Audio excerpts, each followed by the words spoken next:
Well, it speaks to they're a great team, first and foremost, Vinny. They do that every night. They have the best record in the NBA. They have the number one offense in the NBA, and no one seems to be able to stop that team. So kudos to them.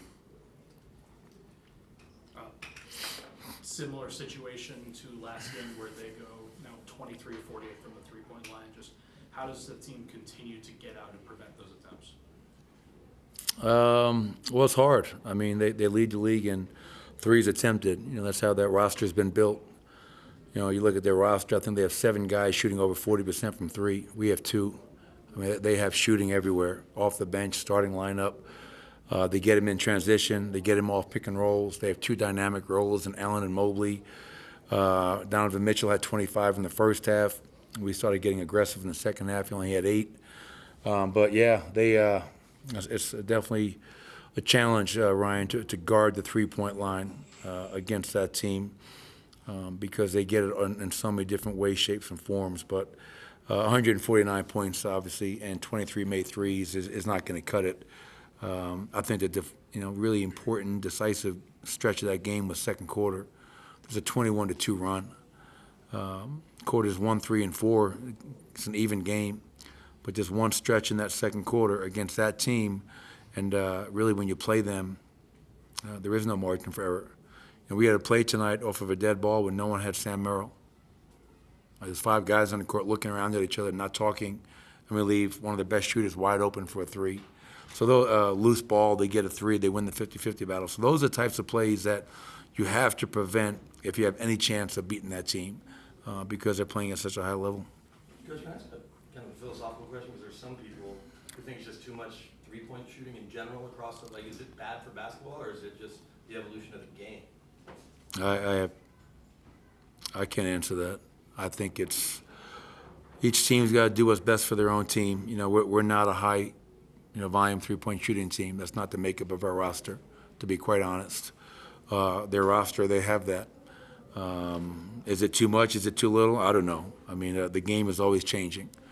And with the evolution of the three-point shot, teams are taking more and more because there's more value in them. But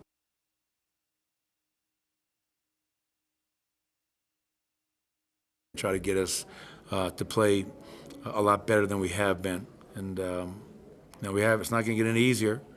Got a really gritty, tough team in Detroit coming in here tomorrow night that's playing at a high level. So quick turn of the page and let's get ready to go to battle. Coach, on Monday, you guys only allowed 90 points tonight. Different story. What do you notice is the differences when you guys do perform well on defense compared to a night like tonight? Yeah, good question. Obviously, you have one of our best performances of the year against Phoenix at home, and then to give up 149. And, at halftime they had 80. I'm like, they're on pace for 160, man. This is going old school NBA, where it's just up and down. But when we're at our best, we have tremendous discipline. We have tremendous fly-around, multiple effort mentality, and great communication. And where we're not defending well, we're not disciplined, we're not communicating, and we have very little multiple effort. And I think you don't have to be a member of Mensa to look at us and to see which team we are on any given night.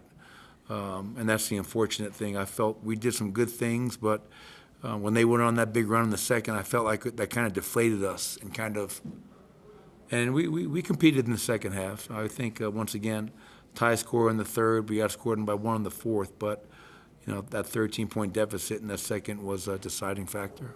It seems like you guys have been pretty inconsistent in terms of fighting over screens at times this season too.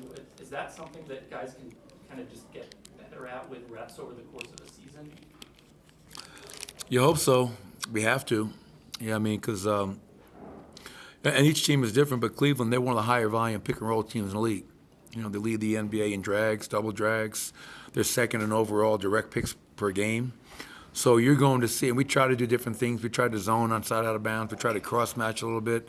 Second half, we blitzed a little bit. But when it's that high volume of pick and rolls, Bennett, you need your ball handler against the likes of Garland and Mitchell, who are great pull-up three-point shooters, to be able to navigate that screen and fight over and give great rear-view pursuit. And sometimes we do a good job of that, and other times we struggle. But just think about it. I mean, like Dean Wade hits 3, Mobley hits 4, Mitchell hits 6, LeVert hits 3, Merrill hits 3. I mean, it's pick your poison with that team. And as I mentioned, I mean, they're on pace for around 71, 72 wins at the moment. So give them a lot of credit.